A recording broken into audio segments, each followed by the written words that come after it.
banyak hal yang terjadi pada tahun 60-an. Berdirinya tembok Berlin, pembunuhan John F. Kennedy, atau bahkan penerbangan Apollo 11 yang mendaratkan manusia pertama ke bulan. Dekade yang merupakan era pergerakan masyarakat terhadap kesetaraan ras di Amerika, serta dekade yang juga menjadi latar waktu Perang Vietnam. Namun, bagaimana dengan keadaan Indonesia di era tersebut? Meski telah merdeka 15 tahun sebelumnya, Indonesia masih merasakan dampak dari penjajahan yang membekas pada Nusantara. Dapat kita sebut dengan postkolonialisme. Postkolonialisme sendiri merujuk pada waktu setelah datangnya kolonialisme di Indonesia. Bagaimanakah dampaknya pada Indonesia? Dalam sudut pandang kebudayaan, kedatangan bangsa Barat ke Indonesia menghadirkan hibriditas dan mimikri budaya. Hibriditas terjadi dengan adanya kemunculan percampuran antara dua budaya yang berbeda. Terkait dengan postkolonialisme, hibriditas yang dimaksud pada konteks ini mengacu pada percampuran budaya Indonesia dan bangsa kolonial yang menjajah Indonesia. Sedangkan, mimikri adalah suatu bentuk penyesuaian budaya terhadap Eropa dengan meniru sistem etika dan batas idealisme Eropa yang dianggap sebagai standar universal. Kemunculan abstrak mediatif, keberadaan postkolonialisme dan kemunculan hibriditas serta mimikri pada budaya Indonesia memiliki dampak yang cukup signifikan pada dunia seni rupa Indonesia yang dapat ditandai dengan kemunculan seni abstrak mediatif. Abstrak, bila diartikan, adalah suatu bentuk non-representasional dalam menggambarkan sesuatu, dan memaksimalkan penggunaan warna serta bentuk dalam penggambarannya. Sedangkan mediatif dapat diartikan sebagai suatu kondisi pikiran serta emosi yang menggambarkan ketenangan. Korelasi abstrak meditatif dengan aspek kebudayaan. Apakah korelasi antara kemunculan seni abstrak meditatif dengan postkolonialisme? Tentunya, seni rupa kontemporer Indonesia tidak terlepas dari pengaruh Barat yang membawa unsur-unsur modern tersebut. Salah satu contoh studi kasus yang dapat kita pelajari adalah masuknya unsur-unsur seni rupa modern dari Barat ke seni kontemporer Islam di Indonesia yang bersifat ketimuran.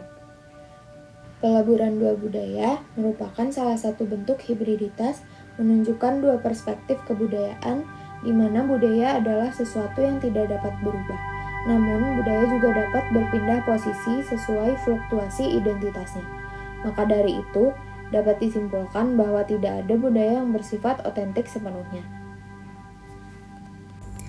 Hal ini juga dapat menjadi contoh dari mimikri budaya, di mana dunia seni Indonesia mulai mengikuti dan menyesuaikan diri dengan budaya Barat yang mulai melebur dengan budaya Indonesia.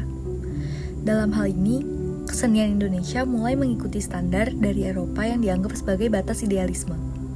Penyesuaian seni Indonesia dengan standar dari Barat dapat dilihat dari kemunculan abstrak meditatif itu sendiri. Pada pengaplikasiannya, gerakan seni abstrak juga sering dikorelasikan dengan ekspresionisme, sebuah aliran seni modern. Beberapa karya Profesor A.D. Pirous menunjukkan ekspresionisme seperti karyanya Kucing, Bersepeda, dan Pengantin Sunat. Tiga karya Pirous ini menunjukkan tarikan kuas yang kuat dan ekspresif, menimbulkan kesan ekspresionis yang merupakan salah satu bentuk seni modern yang dibawa oleh Barat. Masuknya kolonialisme ke Indonesia juga tentunya membawa unsur ekspresionis, pengaruh terhadap kesenian Indonesia. Pada akhir Orde Lama dan peralihan posisi presiden dari Soekarno ke Soeharto, pada akhir dekade 60-an timbul gerakan seni eksperimental yang mulai mendominasi. Tidak hanya memiliki unsur abstrak serta dekoratif, karya eksperimental yang kadang bersifat naratif pula merupakan salah satu hasil postkolonialisme yang ada di Indonesia. Teknik yang digunakan oleh para seniman seringkali merupakan bentuk cerminan eksperimental dalam pengolahan media kanvas untuk melibatkan emosi dan narasi dari seniman. Kemunculan mixed media pada dunia seni Indonesia juga bisa jadi salah satu dampak dari masuknya unsur-unsur seni kontemporer Barat. Umi Dahlan adalah salah satu seniman yang memiliki beberapa karya dari hasil eksplorasi berbagai bidang dan media pada tahun 1967. Karyanya yang berjudul Merah dan Putih Satu merupakan menggunakan medium kain yang digabungkan. Politik Indonesia. sistem kemasyarakatan, dan sistem ekonomi. Kemunculan abstrak meditatif di Indonesia tidak hanya ditandai dengan adanya postkolonialisme pada era 1960-an. Indonesia mengalami guncangan yang besar pada sistem politik serta gejolak ekonomi. Di akhir periode Orde Lama, Indonesia memiliki hiperinflasi yang disebabkan oleh proyek mercusuar Soekarno. Pada dekade 60-an ini, ekonomi Indonesia menjadi semakin rapuh dan hancur dikarenakan oleh banyaknya hutang serta inflasi, dan ekspor yang terus menurun. Abstrak meditatif pada era 60-an terlihat lewat beberapa karya seniman besar, seperti Profesor Ade Pirus, Umi Dahlan, dan juga Ahmad Sadali.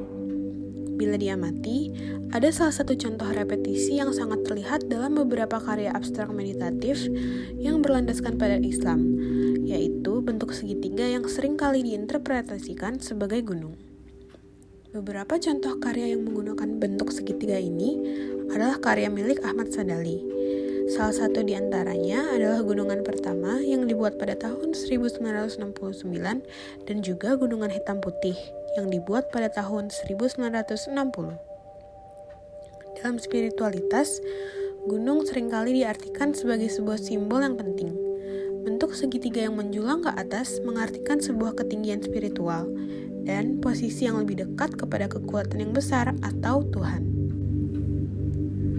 Di tengah dunia yang selalu berkembang berdampingan dengan lajunya zaman, tentunya kita akan selalu menjumpai pertemuan antara dua kutub budaya, karena manusia yang terus mengembangkan jangkauannya dan seni adalah salah satu fasilitas komunikasinya.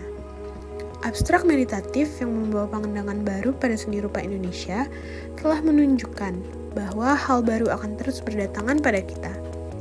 Perubahan terlebih dalam seni akan selalu datang, dan hal yang terbaik yang dapat kita lakukan adalah untuk menerimanya dan membawanya untuk bertumbuh bersama kita.